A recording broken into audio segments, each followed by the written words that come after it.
안녕하십니까, 책돌입니다. 오늘 소개해드릴 책은 기적의 말투 99입니다.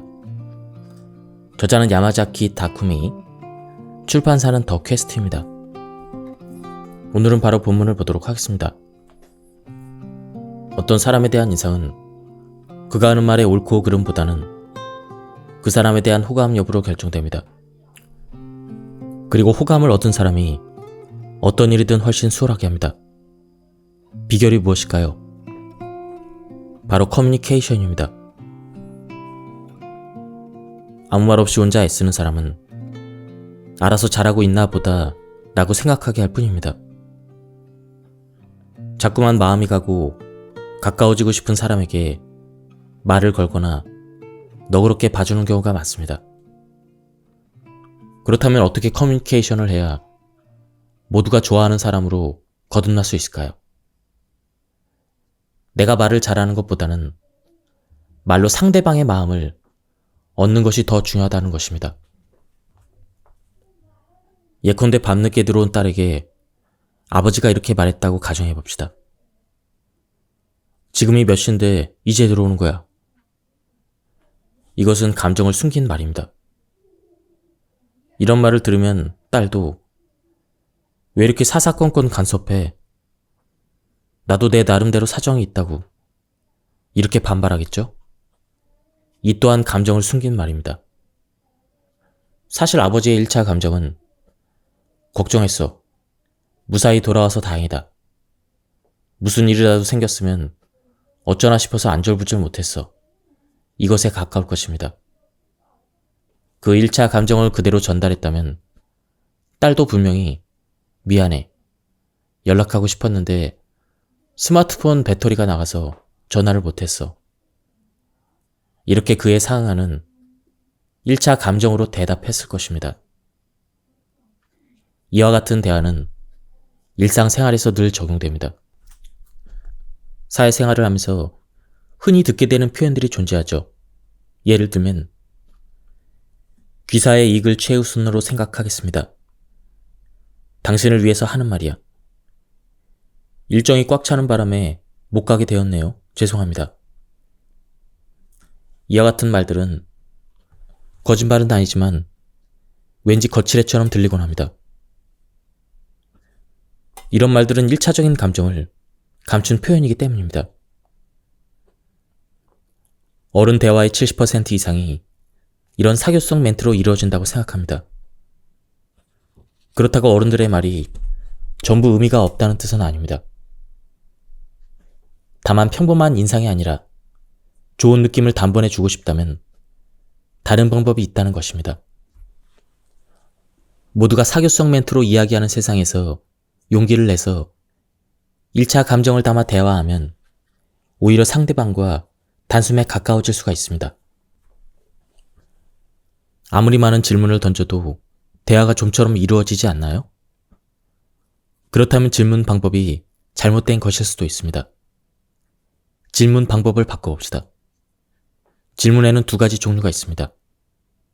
바로 대답이 제한되는 클로즈 퀘스천과 자유롭게 대답할 수 있는 오픈 퀘스천입니다. 예를 들어 전에는 영업을 담당하셨나요? 이것은 클로즈 퀘스천이고 전에는 영업을 하셨다고 들었는데 주로 어떤 일을 맡으셨죠? 이것은 오픈 퀘스천입니다. 이야기를 이어가고 싶을 때는 우선 자유롭게 대답할 수 있는 오픈 퀘스천을 던져봅시다. 이후에 대화가 자연스러워지면 상대방이 쉽게 대답할 수 있는 클로즈 퀘스천으로 전환합니다. 상대의 변화를 칭찬하고 싶을 때, 프랑스에 살던 때 일입니다. 길을 걷다가 낯선 이에게서 입고 계신 옷이 어디 브랜드죠? 어디서 사셨죠? 이런 질문을 받았습니다. 그날은 어쩐지 온종일 기분이 좋더군요. 아직도 그 옷을 입을 때마다 그때 생각이 나서 흐뭇해집니다. 그 이유를 곰곰이 생각해보니 질문은 받았지만 평가는 받지 않았기 때문인 것 같습니다. 평가하지 않는 말은 동료나 친구와 커뮤니케이션을 할 때도 활용할 만한 좋은 방법입니다. 핵심은 사실만 전달하는 데 있습니다. 헤어스타일이 잘 어울려요. 이것과 머리 자르셨네요. 이것은 어떻게 다를까요? 전자는 평가하는 말이고 후자는 사실을 나열하는 말입니다. 평가에는 상하 관계가 생깁니다. 잘 어울린다거나 귀엽다는 말에는 상대방의 외모에 대한 인상이 들어가 있습니다. 같은 의미임에도 머리 자르셨나봐요? 이렇게 말을 걸었을 때는 알아봐 주었네요. 어제 잘랐어요. 이렇게 기쁘게 대답하는 대답이 돌아올 수도 있습니다. 일찍 출근하셨네요. 대신 정리해 주셨군요. 저 대신 3번이나 거래처에 연락을 해 주셨네요. 이와 같은 말들도 마찬가지입니다. 모두 평가 없이 사실을 전달하는 것 뿐이지만 듣는 상대방은 분명 알아봐 주어서 고맙다고 생각해 기분이 좋아질 것입니다. 심리학자인 알프레드 아들러는 칭찬을 받으면 더 많은 칭찬을 원하게 되고 자립심이 손상되어 의존적인 성격이 된다라고 합니다. 사람을 성장시키는 데에는 위에서 평가하고 칭찬하는 것보다는 옆에서 용기를 북돋아 주는 것이 더 효과적이라는 뜻입니다. 한동안 연락이 뜸했던 사람과 다시 관계를 이어가고 싶거나 가까워지고 싶을 때가 있습니다. 요즘에는 SNS 덕분에 이런 바람을 쉽게 이룰 수 있는 시대가 되었습니다. 잘 지내세요? 어쩐 일이시죠? 무슨 일 있으세요? 어쩌다가 뭐뭐씨 이야기가 나와서요. 어떻게 지내나 궁금해서 연락해봤습니다. 이런 대화도 자연스럽지만 더 가볍게 연락할 수는 없을까요? 저만의 방법을 소개합니다.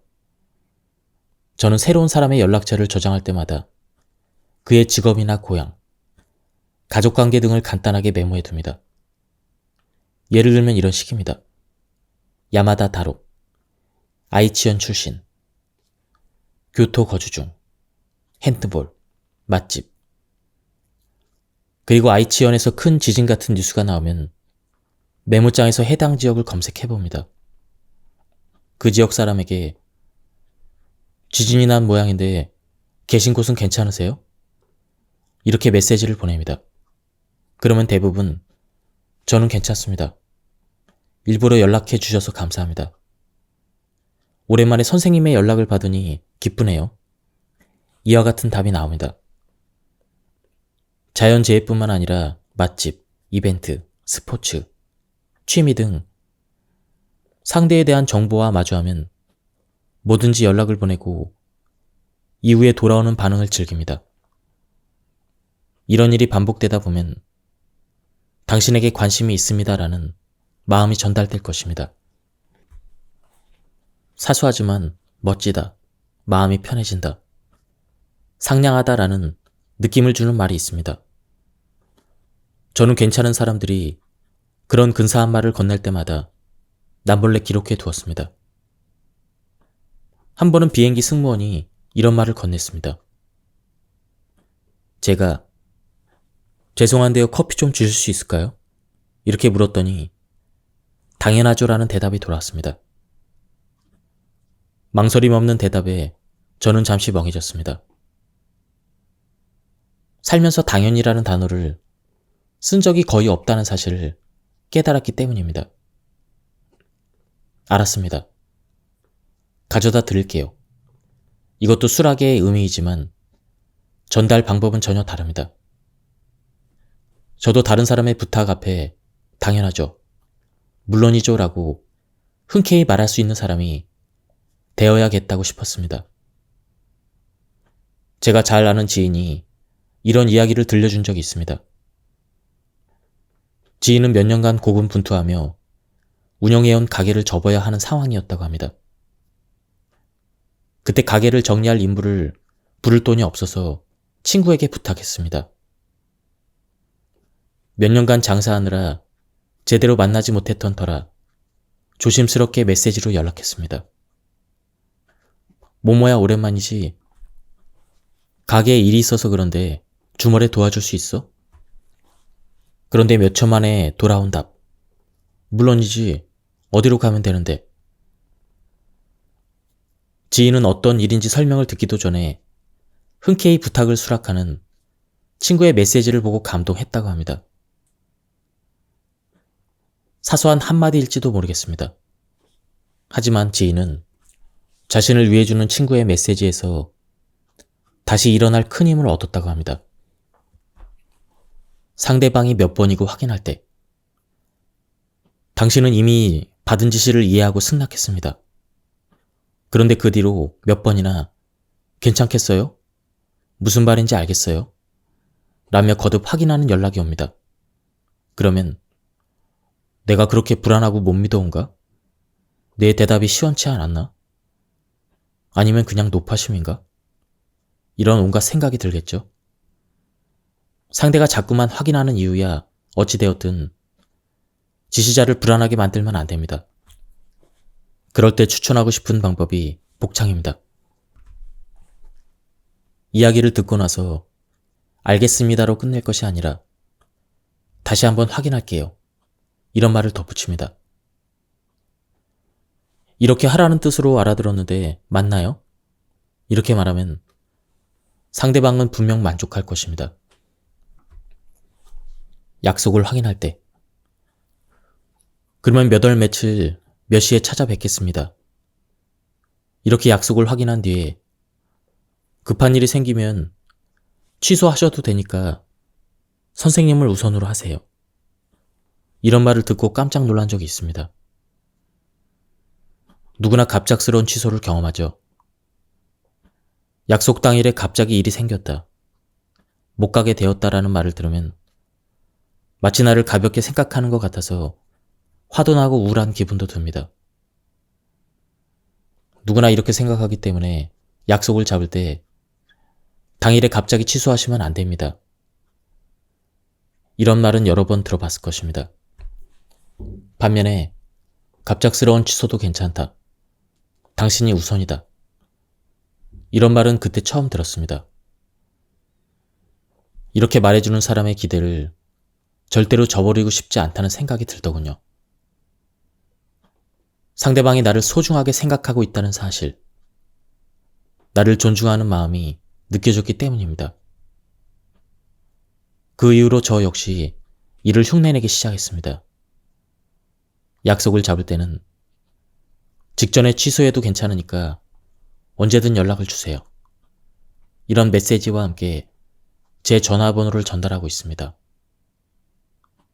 그 덕분인지 갑작스럽게 약속을 취소당하는 경우는 거의 없습니다. 무시당하면 괴롭습니다. 무시해도 여러 가지 스타일이 있습니다. 그거 하나 못하는 건가요? 이러면서 당신과는 달리 나는 이걸 잘할 수 있다. 이렇게 자만하며 무시하는 사람이 있습니다. 또는 이건 상식인데 말해줘야 하는 거 아니에요? 이렇게 무지를 지적하는 사람도 있습니다. 그러면 부끄러운 나머지 상황을 설명하고 싶어지죠. 하지만 그게 또 쉽지 않습니다. 자칫하면 변명이 될 수 있거든요. 게다가 이렇게 상대방을 함부로 무시하는 사람은 정당한 반론도 자신의 권위에 도전한다고 생각합니다. 제 경우에는 예, 맞아요. 원래 해야 하는데 말이죠. 이렇게 인정해버립니다. 왜냐고요? 대답하든 안 하든 마찬가지로 속이 상한다면 저는 나중 일을 더 생각하고 싶기 때문입니다. 제가 성장하기 위해서는 조언과 가르침이 필요하기 때문입니다. 섣불리 싫은 티를 내면 주변으로부터 조언이나 가르침을 받을 수 없습니다. 그 친구는 뭔가 지적받으면 기분 나쁜 티가 너무 나던걸? 이런 소문은 순식간에 퍼지기 마련입니다. 무엇보다 상대방이 원하는 것은 제 기분을 상하게 하는 것입니다. 저는 상대방의 의도에 맞춰주고 싶지 않습니다. 당신은 나에게 크게 영향을 줄 수 없다. 알량한 마음일지 모르겠지만 저는 중요하지 않은 상대에게 휘둘리고 싶지 않습니다. 칭찬을 받았을 때 상대가 가까운 사람이면 그렇게 말씀하시면 저 진짠 줄 알고 울줄해져요. 이렇게 솔직하게 말할 수 있습니다. 반면에 상대가 손 윗사람이거나 거리감이 있는 경우에는 과찬이십니다. 그런 말씀 마세요. 이렇게 겸손하게 말하고 싶어집니다. 이때 목소리 톤이나 표정에서 이 녀석 좀 띄워줬더니 금세 잘난 척하네. 이런 인상을 주기 쉽습니다. 그 순간 칭찬이 비호감으로 변할지도 모릅니다. 이럴 때는 칭찬을 받았다는 사실에 대해서 솔직하게 받아들이는 편이 낫습니다. 그리고 이번에는 어쩌다가 내가 무대 위에서 주목받는 역할을 맡게 되었다고 겸손하게 말하는 동시에 최선을 다해서 다음에도 좋은 결과를 내보겠다고 말합시다. 이런 일이 처음이에요. 다음에도 좋은 결과가 있을 수 있게 노력하겠습니다. 이렇게 말할 수도 있습니다. 만약 팀에 좋은 결과를 가져와서 칭찬받고 있는 상황이라면 다음처럼 말하는 것도 좋습니다. 다음번에도 팀에 좋은 결과를 가져올 수 있게 노력하겠습니다. 이렇게 말입니다. 애써 칭찬을 부정하지 마세요. 이는 겸손해 보이기보다는 자신감 없는 인상을 줄 수 있습니다. 칭찬을 그대로 받아들여 감사한 마음을 표현하고 마지막에 긍정적이고 적극적인 표현으로 마무리합시다. 그러면 상대방 역시 당신을 긍정적이고 적극적인 사람으로 호감을 갖게 될 것입니다.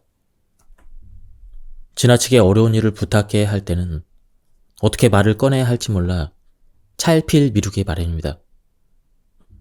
부담스러운 의뢰 내용이나 부정적인 소식에 상대가 겁을 먹거나 충격을 받을지도 모릅니다. 하지만 일이 되게끔 하려면 언젠가는 알려야 합니다. 어떻게 말을 건네야 상대가 수락하기 수월해질까요? 그럴 때 저는 다음과 같은 순서로 전달합니다. 우선 정말 죄송하다는 말밖에 드릴 말이 없어요. 이렇게 사과부터 합니다. 상대가 뭔데요? 빨리 알려주세요. 무섭단 말이에요. 이렇게 본론을 재촉하면 실은 이런 사정이 있어서요. 하며 이유를 말합니다. 그리고 도움을 요청하고 싶은데요.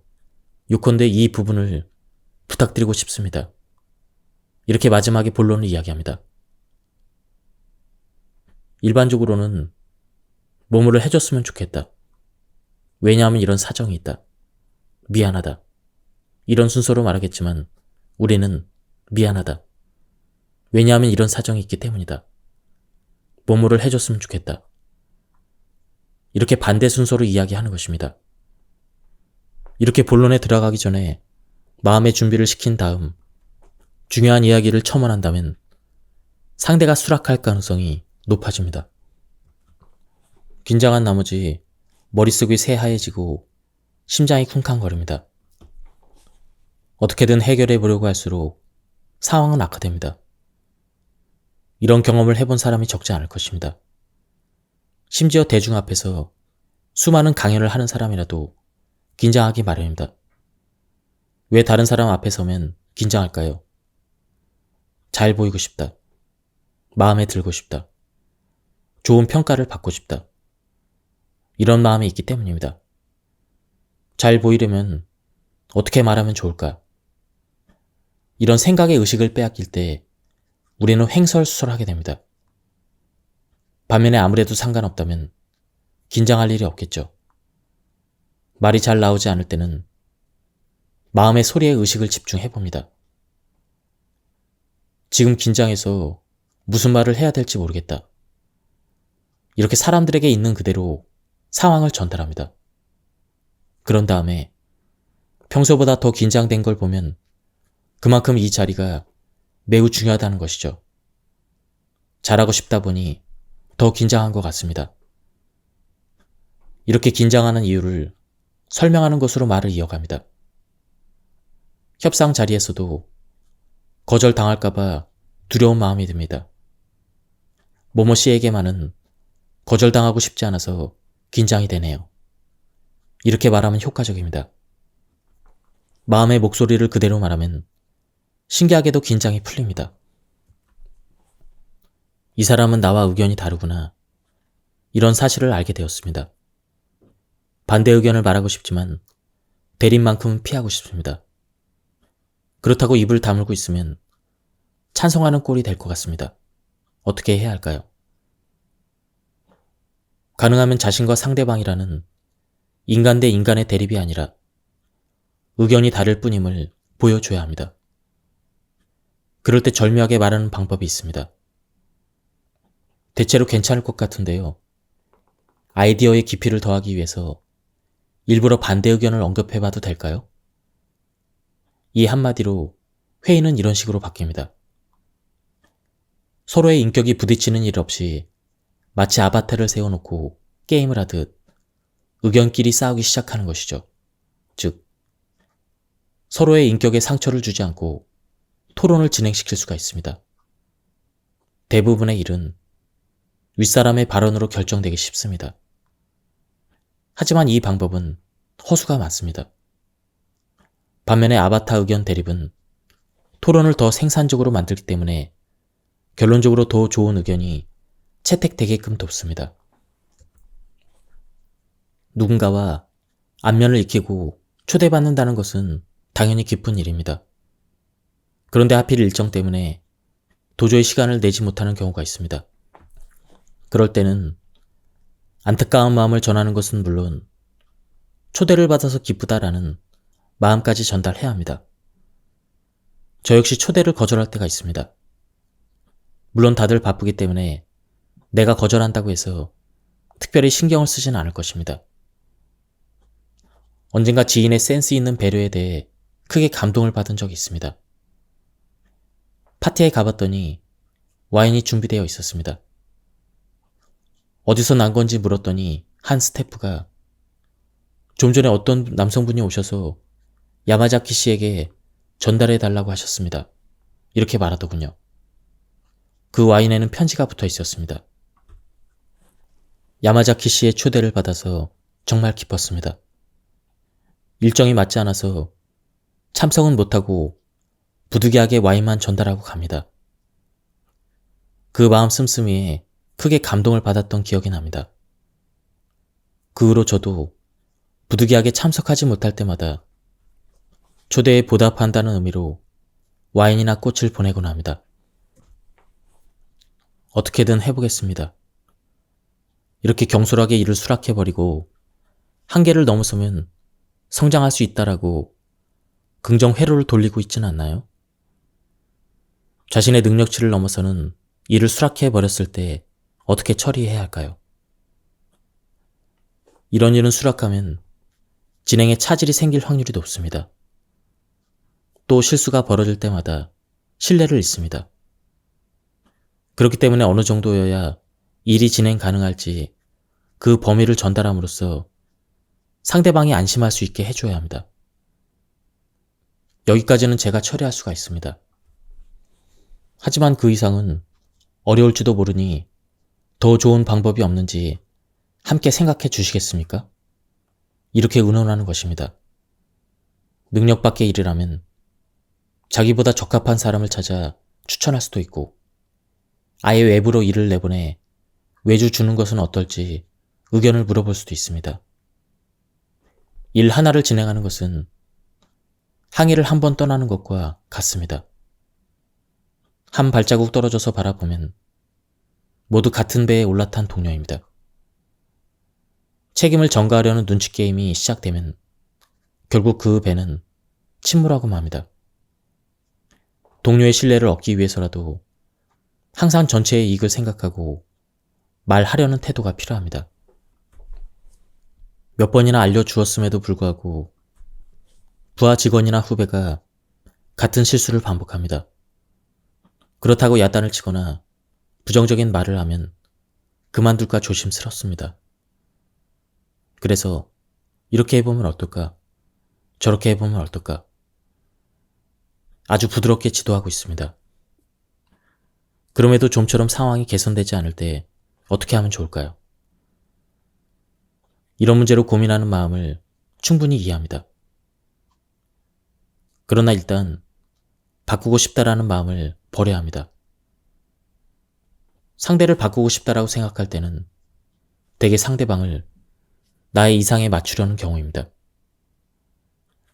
문제는 이런 식으로 계속해서 지도하는 형태로 나아간다면 상대에게 최우선 과제는 당신이 시킨 일에 대한 대응이 되어서 수동적으로 반응한다는 사실입니다.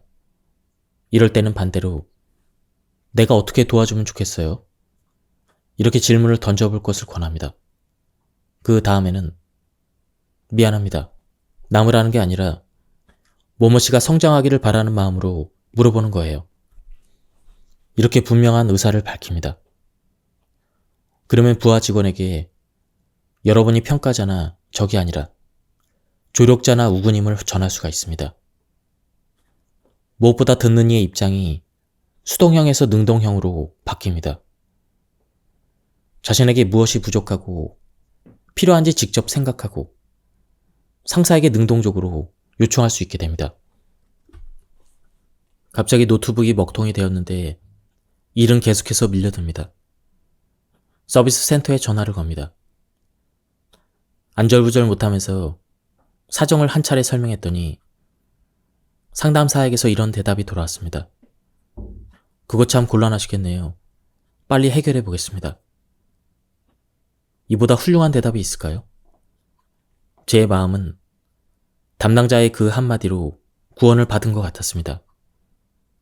이 말을 듣자마자 저의 초조함과 짜증이 사르르 눈 녹듯 녹아 없어졌습니다. 하드디스크 문제네요. 혹시 떨어뜨리지는 않았나요?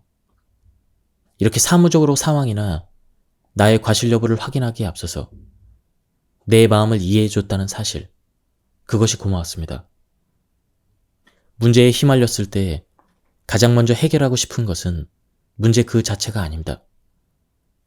그 문제가 야기한 짜증, 초조함, 우울한 기분에서 해방되고 싶습니다. 따라서 클레임이나 문의를 받았을 때는 우선 상대가 지금 어떤 마음인지 헤아려야 합니다. 그리고 나라면 상대방이 어떻게 말해주면 기분이 풀릴까라고 상상해보고 이를 말로 표현해줍니다. 그렇게 하면 해결의 실마리를 찾기가 쉬워집니다. 사회 경험이 적은 풋내기 시절에는 누군가가 나에게 신뢰를 범해도 그저 기죽어 있을 수밖에 없었습니다. 그리고 그때 느낀 분노와 굴욕감을 오래도록 곱씹었습니다. 부정적인 감정이 오래갈 수밖에 없었습니다. 하지만 이후 조금씩 인생 경험을 쌓으면서 분노하거나 주장하거나 되받아칠 수 있게 되었습니다. 연륜이 많이 쌓이면 분노 앞에서도 참을 줄 알게 됩니다. 하고 싶은 말이 있어도 마음속에 숨길 수 있게 됩니다. 이보다 경험을 더 많이 쌓으면 타인 때문에 기분이 안 좋아졌어도 상대의 건강을 빌어주는 경지에 이릅니다. 어떻게 그럴 수 있죠? 이해할 수 없다고 생각하는 사람이 있을지도 모르겠네요. 기분이 나빠진다는 것은 스트레스 호르몬이 분비되고 있다는 증거입니다. 화를 내든 입 다물고 있든 스트레스 호르몬은 늘어날 뿐이죠. 그리고 뇌는 주어를 인식하지 못합니다. 그래서 누군가의 건강을 기원하는 말을 우리 뇌는 자신의 건강을 기원하는 말로 인식합니다. 이런 연유로 저는 누군가 나에게 신뢰를 범했을 때 화를 내거나 비난하기보다는 몸조심하세요. 건강하시길 바랍니다. 이렇게 그 사람의 건강을 기원합니다. 그렇게 분노의 연쇄를 끊어 부정적인 감정과 기분이 지속되는 것을 막습니다. 궁지에 몰렸을 때 어떻게 대응하면 좋을까요? 우선은 심각해지지 말아야 합니다. 심각해질수록 해결은 요원하기 때문입니다. 침울한 기분으로는 현실을 호전시킬 수가 없습니다. 만약 해결법이 떠오르지 않는다면 일단 기분을 좋게 할 방안을 생각합니다. 그리고 이 문제가 해결된 뒤에 얼마나 행복해질지 상상합니다. 그런 마음 상태라면 의외로 잘 풀립니다. 한 번은 이런 일이 있었습니다. 혼자서는 도저히 감당할 수 없을 만한 큰 트러블에 휘말렸을 때 일입니다. 곧바로 상사를 찾아가 큰일 났어요. 실은 이렇게 보고를 했습니다. 그런데 상사가 갑자기 잠깐만 하고 멈추더니 큰일이 난 거 알겠습니다. 일단 밥 좀 먹으러 갑시다 하면서 회사 근처 맛집이라고 소문난 식당으로 저를 데리고 갔습니다. 아니 지금 밥이 문제가 아니라니까요. 진짜 큰일 났습니다. 이렇게 호소를 해봤지만 상사는 막무가내였습니다. 그런데 웬일일까요? 일단 거하게 한상 차려진 음식을 보고 또 맛있게 먹고 나니 그 트러블이 뭐 별건가? 대처하면 된다. 이런 생각이 들었습니다. 아니나 다를까 식사를 마치고 상사가 말하더군요. 맛있는 것도 먹고 기분도 한결 가벼워졌으니 이제 힘내서 해결할 방법을 알아봅시다. 궁지에 몰렸을 때는 일단 평정심을 찾는 게 중요합니다. 그러기 위해서는 일단 기분을 좋게 만드는 무언가를 해야 합니다. 저처럼 기운이 나는 음식을 먹는 것도 좋고 잠시 산책을 하거나 아니면 좋아하는 노래를 부르는 것도 좋습니다. 오히려 좋아. 이걸 극복하고 더 성장해 보겠어. 그러면 정말로 문제가 해결된 기분이 들기 시작할 것입니다. 예, 지금까지 이 책에 대한 리뷰를 모두 마쳤습니다. 이 책은 일과 관계가 술술 풀리는 여러 가지 말투에 대해서 소개해주는 그런 책이었습니다. 총 99가지의 말투를 소개해 주었는데요. 저는 그 중에서 제가 감명 깊게 읽은 부분만 발췌해서 소개해 드렸습니다. 한번 책을 구해서 읽어보실 것을 추천드립니다. 여기서 리뷰를 마치도록 하겠습니다. 감사합니다. 안녕하십니까, 책돌이입니다. 오늘 소개해드릴 책은 기적의 말투 99입니다. 저자는 야마자키 다쿠미, 출판사는 더 퀘스트입니다. 오늘은 바로 본문을 보도록 하겠습니다. 어떤 사람에 대한 인상은 그가 하는 말의 옳고 그름보다는 그 사람에 대한 호감 여부로 결정됩니다. 그리고 호감을 얻은 사람이 어떤 일이든 훨씬 수월하게 합니다. 비결이 무엇일까요? 바로 커뮤니케이션입니다. 아무 말 없이 혼자 애쓰는 사람은 알아서 잘하고 있나 보다 라고 생각하게 할 뿐입니다. 자꾸만 마음이 가고 가까워지고 싶은 사람에게 말을 걸거나 너그럽게 봐주는 경우가 많습니다. 그렇다면 어떻게 커뮤니케이션을 해야 모두가 좋아하는 사람으로 거듭날 수 있을까요? 내가 말을 잘하는 것보다는 말로 상대방의 마음을 얻는 것이 더 중요하다는 것입니다. 예컨대 밤늦게 들어온 딸에게 아버지가 이렇게 말했다고 가정해봅시다. 지금이 몇 시인데 이제 들어오는 거야. 이것은 감정을 숨긴 말입니다. 이런 말을 들으면 딸도 왜 이렇게 사사건건 간섭해? 나도 내 나름대로 사정이 있다고. 이렇게 반발하겠죠? 이 또한 감정을 숨긴 말입니다. 사실 아버지의 1차 감정은 걱정했어. 무사히 돌아와서 다행이다. 무슨 일이라도 생겼으면 어쩌나 싶어서 안절부절 못했어. 이것에 가까울 것입니다. 그 1차 감정을 그대로 전달했다면 딸도 분명히 미안해. 연락하고 싶었는데 스마트폰 배터리가 나가서 전화를 못했어. 이렇게 그의 상황은 1차 감정으로 대답했을 것입니다.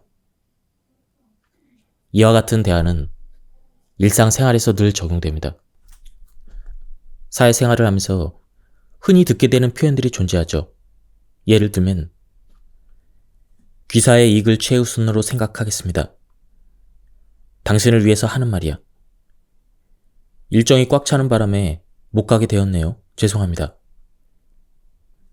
이와 같은 말들은 거짓말은 아니지만 왠지 거칠애처럼 들리곤 합니다.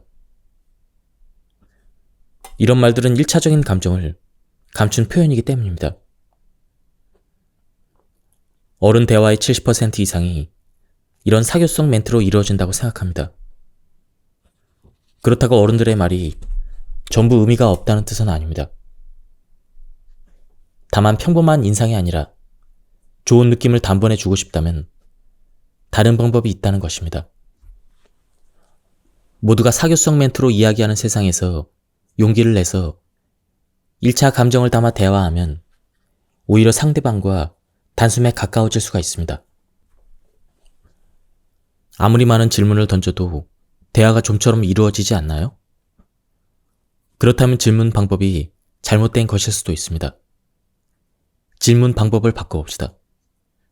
질문에는 2가지 종류가 있습니다. 바로 대답이 제한되는 클로즈 퀘스천과 자유롭게 대답할 수 있는 오픈 퀘스천입니다. 예를 들어, 전에는 영업을 담당하셨나요? 이것은 클로즈 퀘스천이고, 전에는 영업을 하셨다고 들었는데 주로 어떤 일을 맡으셨죠? 이것은 오픈 퀘스천입니다. 이야기를 이어가고 싶을 때는 우선 자유롭게 대답할 수 있는 오픈 퀘스천을 던져봅시다. 이후에 대화가 자연스러워지면 상대방이 쉽게 대답할 수 있는 클로즈 퀘스천으로 전환합니다. 상대의 변화를 칭찬하고 싶을 때, 프랑스에 살던 때 일입니다. 길을 걷다가 낯선 이에게서 입고 계신 옷이 어디 브랜드죠? 어디서 사셨죠? 이런 질문을 받았습니다. 그날은 어쩐지 온종일 기분이 좋더군요. 아직도 그 옷을 입을 때마다 그때 생각이 나서 흐뭇해집니다. 그 이유를 곰곰이 생각해보니 질문은 받았지만 평가는 받지 않았기 때문인 것 같습니다. 평가하지 않는 말은 동료나 친구와 커뮤니케이션을 할 때도 활용할 만한 좋은 방법입니다. 핵심은 사실만 전달하는 데 있습니다. 헤어스타일이 잘 어울려요. 이것과 머리 자르셨네요. 이것은 어떻게 다를까요? 전자는 평가하는 말이고 후자는 사실을 나열하는 말입니다. 평가에는 상하 관계가 생깁니다. 잘 어울린다거나 귀엽다는 말에는 상대방의 외모에 대한 인상이 들어가 있습니다. 같은 의미임에도 머리 자르셨나봐요? 이렇게 말을 걸었을 때는 알아봐 주었네요. 어제 잘랐어요. 이렇게 기쁘게 대답하는 대답이 돌아올 수도 있습니다. 일찍 출근하셨네요. 대신 정리해 주셨군요. 저 대신 3번이나 거래처에 연락을 해주셨네요. 이와 같은 말들도 마찬가지입니다. 모두 평가 없이 사실을 전달하는 것 뿐이지만 듣는 상대방은 분명 알아봐 주어서 고맙다고 생각해 기분이 좋아질 것입니다. 심리학자인 알프레드 아들러는 칭찬을 받으면 더 많은 칭찬을 원하게 되고 자립심이 손상되어 의존적인 성격이 된다라고 합니다. 사람을 성장시키는 데에는 위에서 평가하고 칭찬하는 것보다는 옆에서 용기를 북돋아 주는 것이 더 효과적이라는 뜻입니다. 한동안 연락이 뜸했던 사람과 다시 관계를 이어가고 싶거나 가까워지고 싶을 때가 있습니다. 요즘에는 SNS 덕분에 이런 바람을 쉽게 이룰 수 있는 시대가 되었습니다. 잘 지내세요? 어쩐 일이시죠? 무슨 일 있으세요? 어쩌다가 뭐뭐씨 이야기가 나와서요. 어떻게 지내나 궁금해서 연락해봤습니다.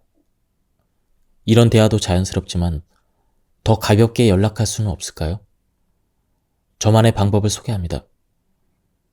저는 새로운 사람의 연락처를 저장할 때마다 그의 직업이나 고향, 가족관계 등을 간단하게 메모해둡니다. 예를 들면 이런 식입니다. 야마다 다로, 아이치현 출신, 교토 거주 중, 핸드볼, 맛집. 그리고 아이치현에서 큰 지진 같은 뉴스가 나오면 메모장에서 해당 지역을 검색해봅니다. 그 지역 사람에게 지진이 난 모양인데 계신 곳은 괜찮으세요?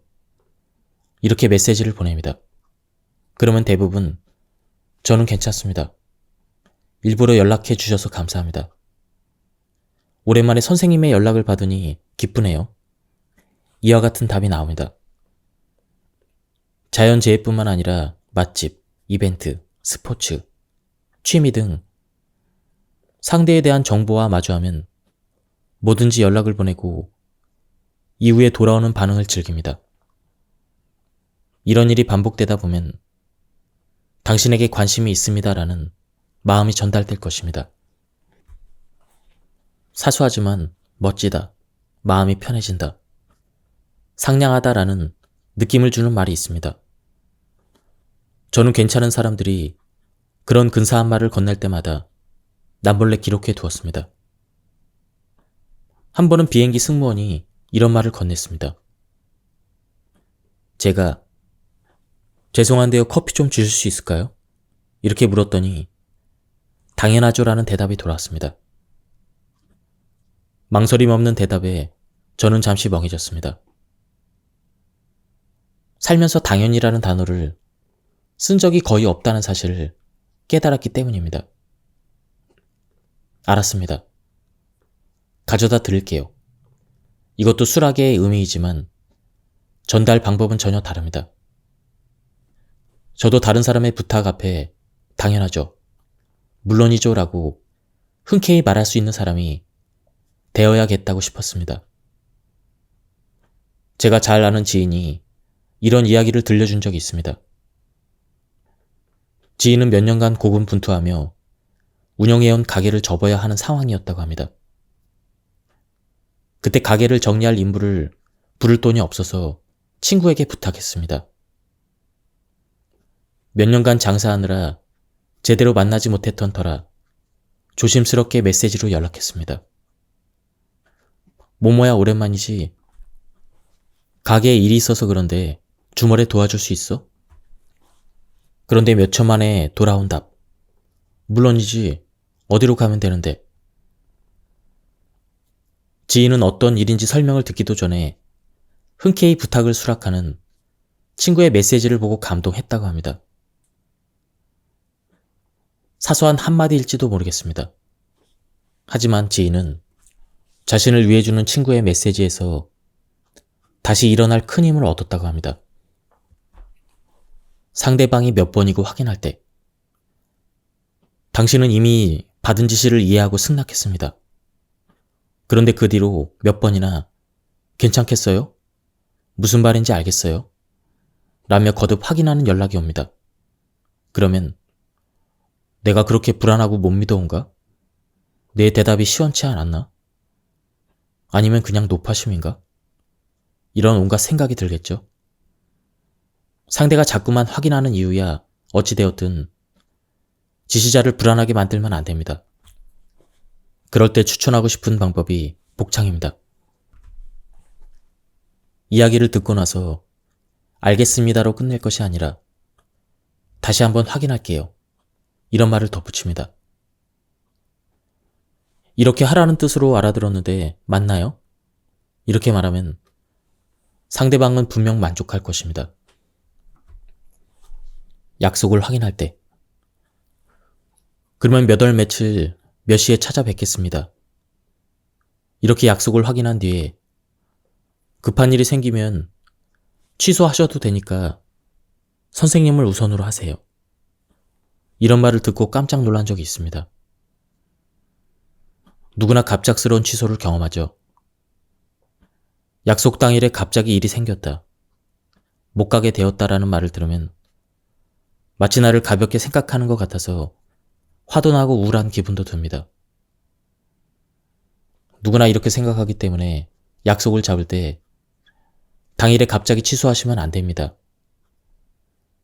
이런 말은 여러 번 들어봤을 것입니다. 반면에 갑작스러운 취소도 괜찮다, 당신이 우선이다. 이런 말은 그때 처음 들었습니다. 이렇게 말해주는 사람의 기대를 절대로 저버리고 싶지 않다는 생각이 들더군요. 상대방이 나를 소중하게 생각하고 있다는 사실, 나를 존중하는 마음이 느껴졌기 때문입니다. 그 이후로 저 역시 이를 흉내내기 시작했습니다. 약속을 잡을 때는 직전에 취소해도 괜찮으니까 언제든 연락을 주세요. 이런 메시지와 함께 제 전화번호를 전달하고 있습니다. 그 덕분인지 갑작스럽게 약속을 취소당하는 경우는 거의 없습니다. 무시당하면 괴롭습니다. 무시해도 여러 가지 스타일이 있습니다. 그거 하나 못하는 건가요? 이러면서 당신과는 달리 나는 이걸 잘할 수 있다. 이렇게 자만하며 무시하는 사람이 있습니다. 또는 이건 상식인데 말해줘야 하는 거 아니에요? 이렇게 무지를 지적하는 사람도 있습니다. 그러면 부끄러운 나머지 상황을 설명하고 싶어지죠. 하지만 그게 또 쉽지 않습니다. 자칫하면 변명이 될 수 있거든요. 게다가 이렇게 상대방을 함부로 무시하는 사람은 정당한 반론도 자신의 권위에 도전한다고 생각합니다. 제 경우에는 예, 맞아요. 원래 해야 하는데 말이죠. 이렇게 인정해버립니다. 왜냐고요? 대답하든 안 하든 마찬가지로 속이 상한다면 저는 나중 일을 더 생각하고 싶기 때문입니다. 제가 성장하기 위해서는 조언과 가르침이 필요하기 때문입니다.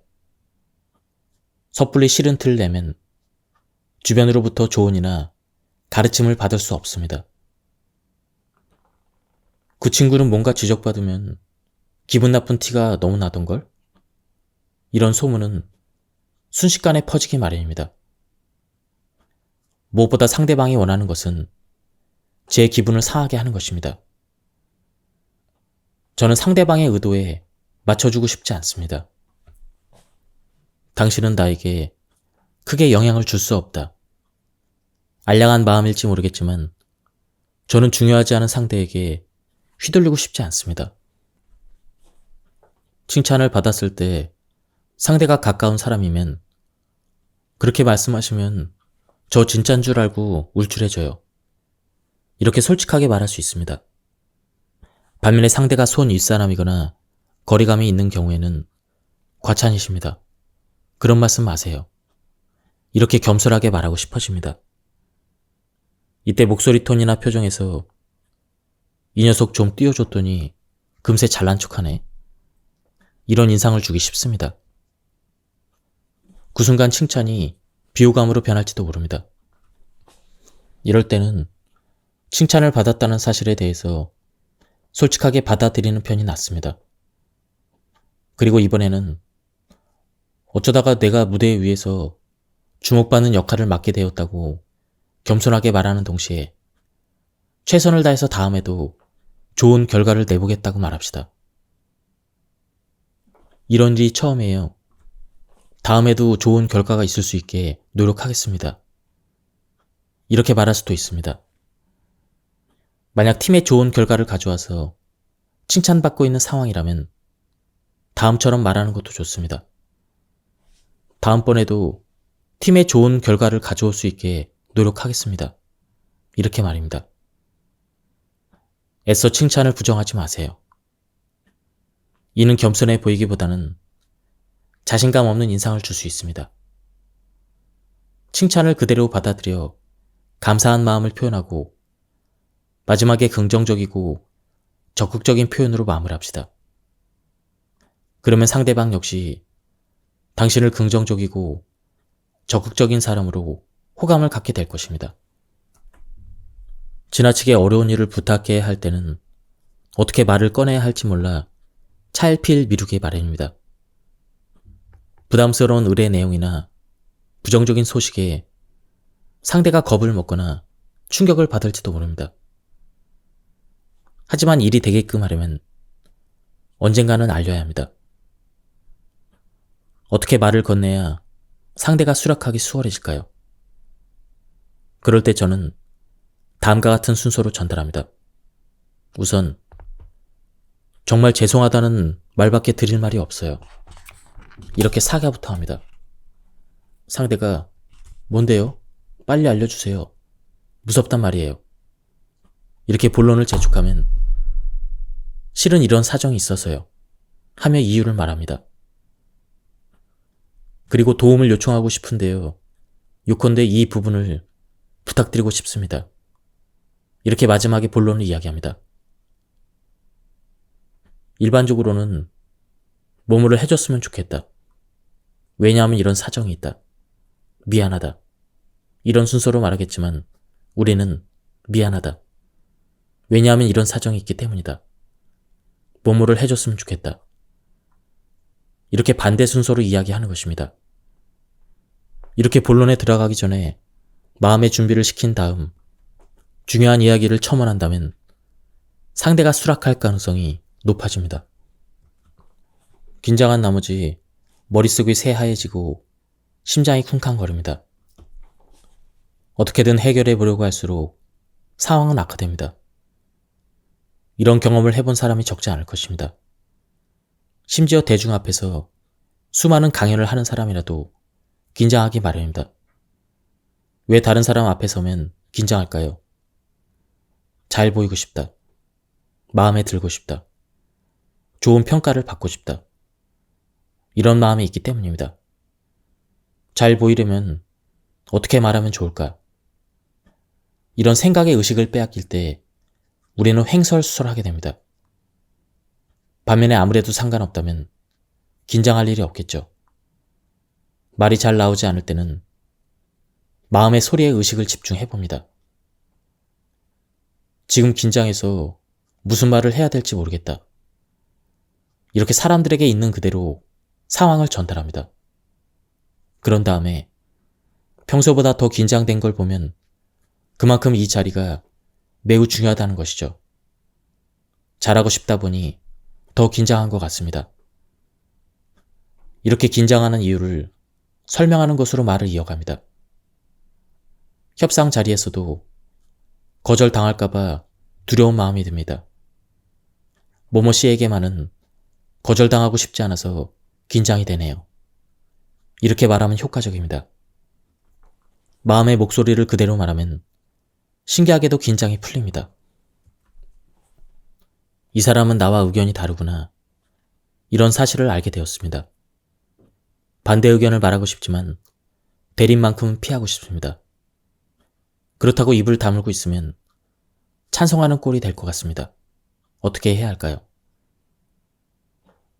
가능하면 자신과 상대방이라는 인간 대 인간의 대립이 아니라 의견이 다를 뿐임을 보여줘야 합니다. 그럴 때 절묘하게 말하는 방법이 있습니다. 대체로 괜찮을 것 같은데요. 아이디어의 깊이를 더하기 위해서 일부러 반대 의견을 언급해봐도 될까요? 이 한마디로 회의는 이런 식으로 바뀝니다. 서로의 인격이 부딪히는 일 없이 마치 아바타를 세워놓고 게임을 하듯 의견끼리 싸우기 시작하는 것이죠. 즉, 서로의 인격에 상처를 주지 않고 토론을 진행시킬 수가 있습니다. 대부분의 일은 윗사람의 발언으로 결정되기 쉽습니다. 하지만 이 방법은 허수가 많습니다. 반면에 아바타 의견 대립은 토론을 더 생산적으로 만들기 때문에 결론적으로 더 좋은 의견이 채택되게끔 돕습니다. 누군가와 안면을 익히고 초대받는다는 것은 당연히 기쁜 일입니다. 그런데 하필 일정 때문에 도저히 시간을 내지 못하는 경우가 있습니다. 그럴 때는 안타까운 마음을 전하는 것은 물론 초대를 받아서 기쁘다라는 마음까지 전달해야 합니다. 저 역시 초대를 거절할 때가 있습니다. 물론 다들 바쁘기 때문에 내가 거절한다고 해서 특별히 신경을 쓰진 않을 것입니다. 언젠가 지인의 센스 있는 배려에 대해 크게 감동을 받은 적이 있습니다. 파티에 가봤더니 와인이 준비되어 있었습니다. 어디서 난 건지 물었더니 한 스태프가 좀 전에 어떤 남성분이 오셔서 야마자키 씨에게 전달해달라고 하셨습니다.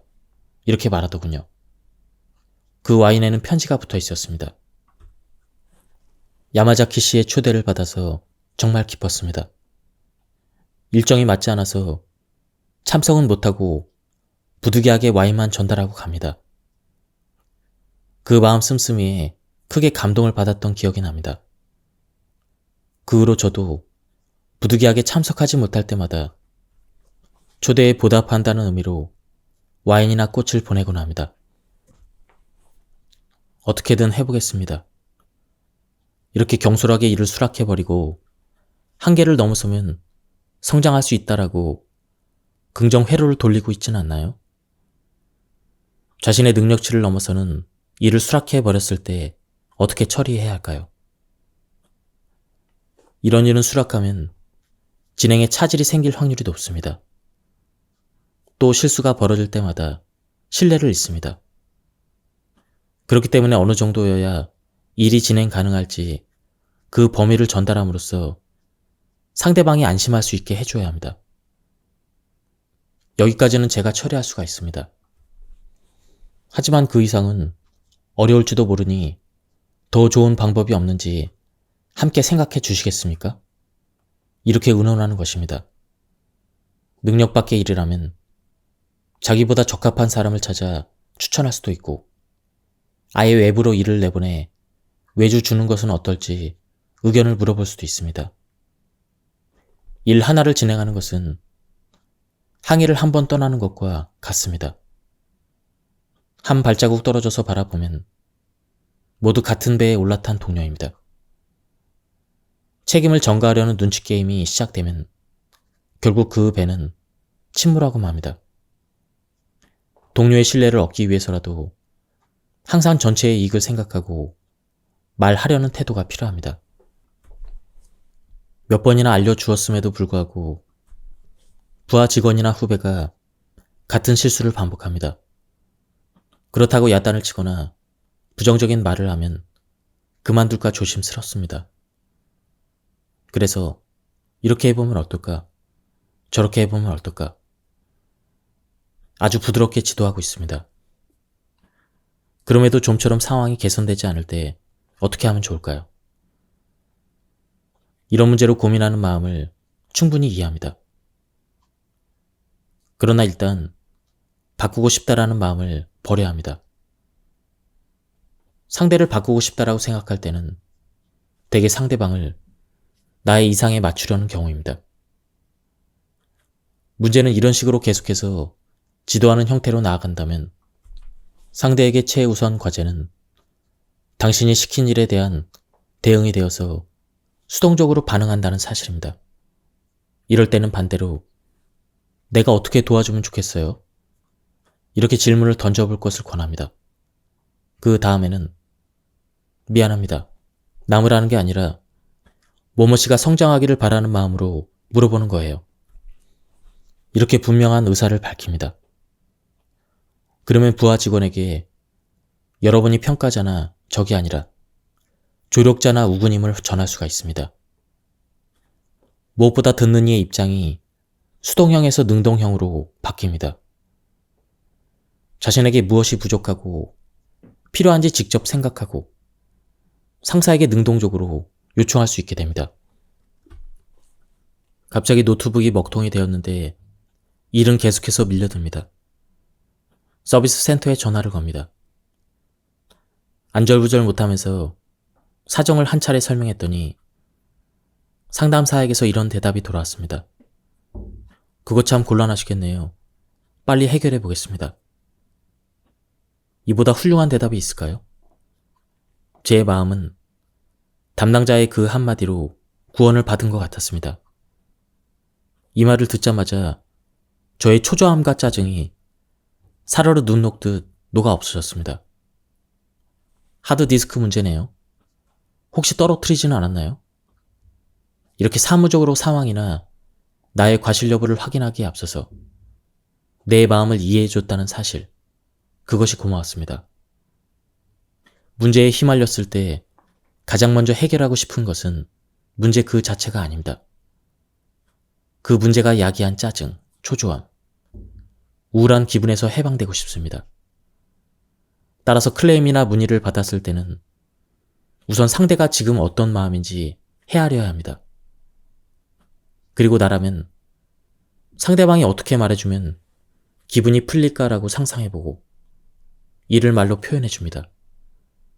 그렇게 하면 해결의 실마리를 찾기가 쉬워집니다.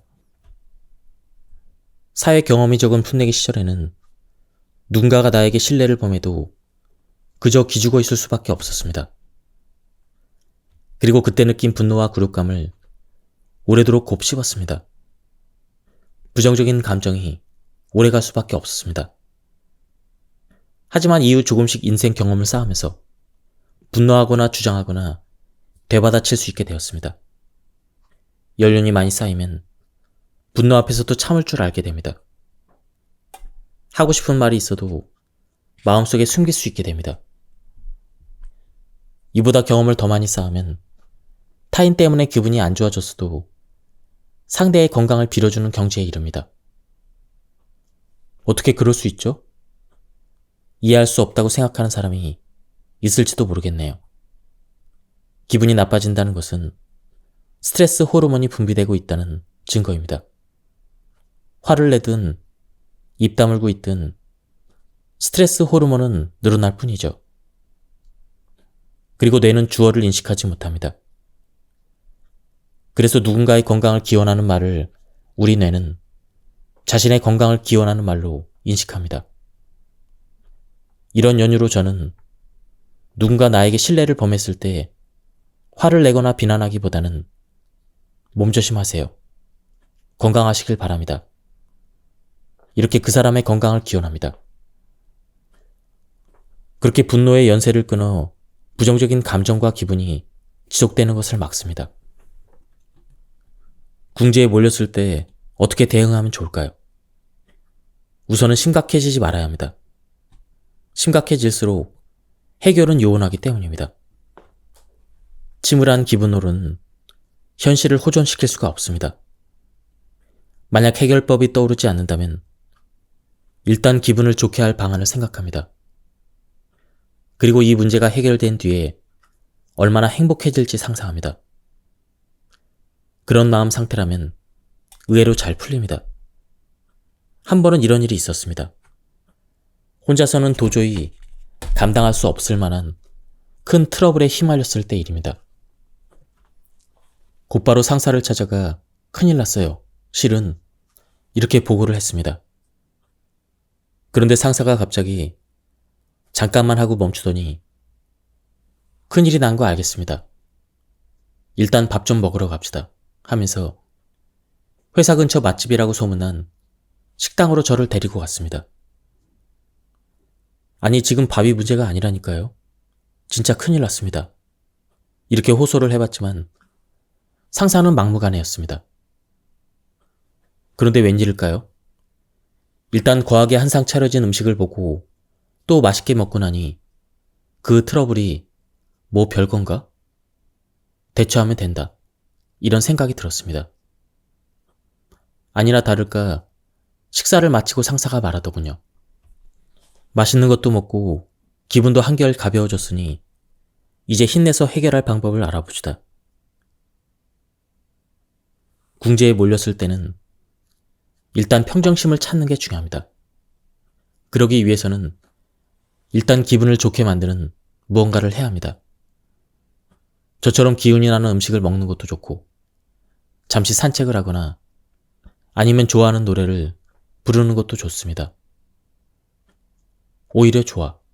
이걸 극복하고 더 성장해 보겠어. 그러면 정말로 문제가 해결된 기분이 들기 시작할 것입니다. 예, 지금까지 이 책에 대한 리뷰를 모두 마쳤습니다. 이 책은 일과 관계가 술술 풀리는 여러 가지 말투에 대해서 소개해주는 그런 책이었습니다. 총 99가지의 말투를 소개해 주었는데요. 저는 그 중에서 제가 감명 깊게 읽은 부분만 발췌해서 소개해 드렸습니다. 한번 책을 구해서 읽어보실 것을 추천드립니다. 여기서 리뷰를 마치도록 하겠습니다. 감사합니다.